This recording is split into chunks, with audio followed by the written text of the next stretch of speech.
Halo semuanya, hari ini saya mau sharing di analogi, berbicara tentang pasukan yang dipercaya hatinya. Ini dari buku Heart Lesson.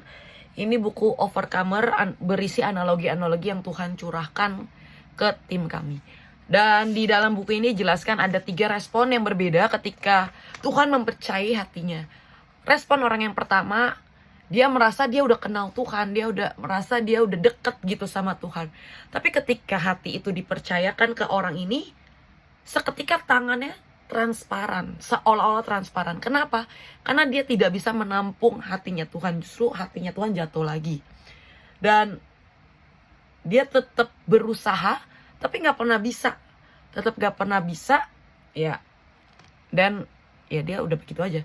Dan respon yang kedua, ada orang kedua, dia ketika pegang hatinya Tuhan, yes dia bisa. Tapi hatinya begitu bergetar, sehingga hati Tuhan kembali jatuh. Hati Tuhan kembali jatuh ketika dipegang lagi.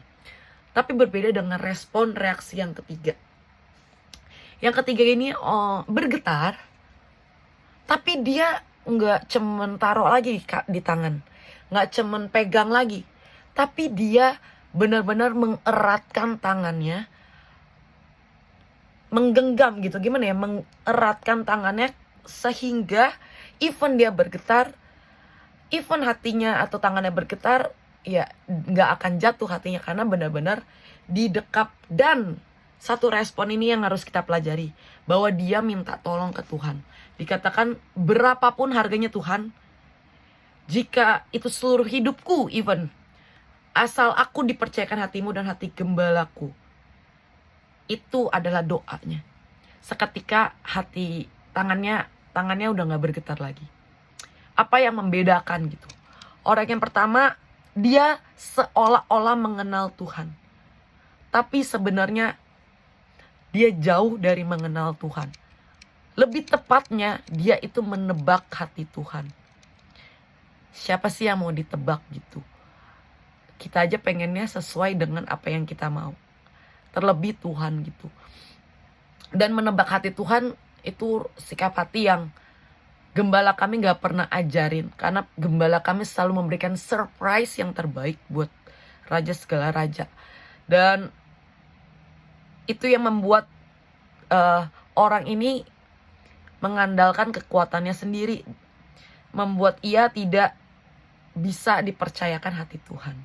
Dan orang kedua lanjut, dia bisa pegang, tapi dia terlalu kalah dengan keinginan jiwanya, sehingga yang ilahi itu semakin kecil dan yang jiwa tuh semakin menghimpit gitu. Jadi makin kecil. That's why dia bergetar dan gak bisa memegang apa yang ilahi.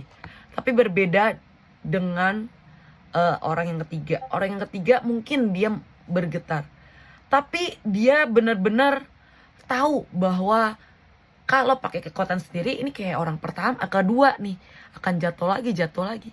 Dia punya reaksi hati yang berbeda, yaitu dia menyerahkan hidupnya ke tangan Tuhan.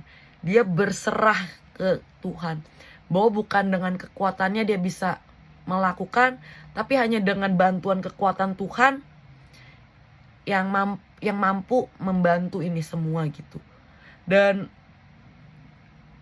rela untuk membayar harga setiap apapun yang Tuhan udah berikan untuk kita dipercayakan hatinya.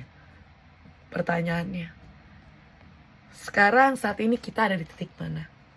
Jujur, aku pribadi mungkin kadang aku di 3, tapi mungkin kadang aku di 2. Kenapa? That's human, yes. Tapi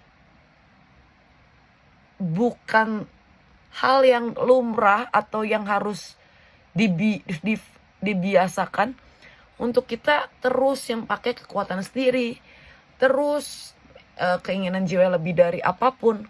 Tapi mau gak kita belajar untuk mengalami pertobatan untuk mengandalkan Tuhan lebih dari apapun. Karena itu yang Tuhan mau. Bertanya ke Tuhan, bertanya apa yang Tuhan inginkan. Dengan begitu Tuhan akan senyum sih, karena kita memberikan apa yang hati Tuhan inginkan. bukan apa yang kita tebak isi hati Tuhan. So, yuk kita sama-sama belajar, aku pun belajar untuk punya sikap hati, respon hati, tidak menebak Tuhan, tidak melebarkan keinginan jiwa, tapi berserah, bayar harga,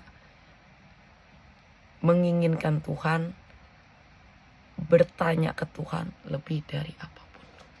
Thank you semuanya.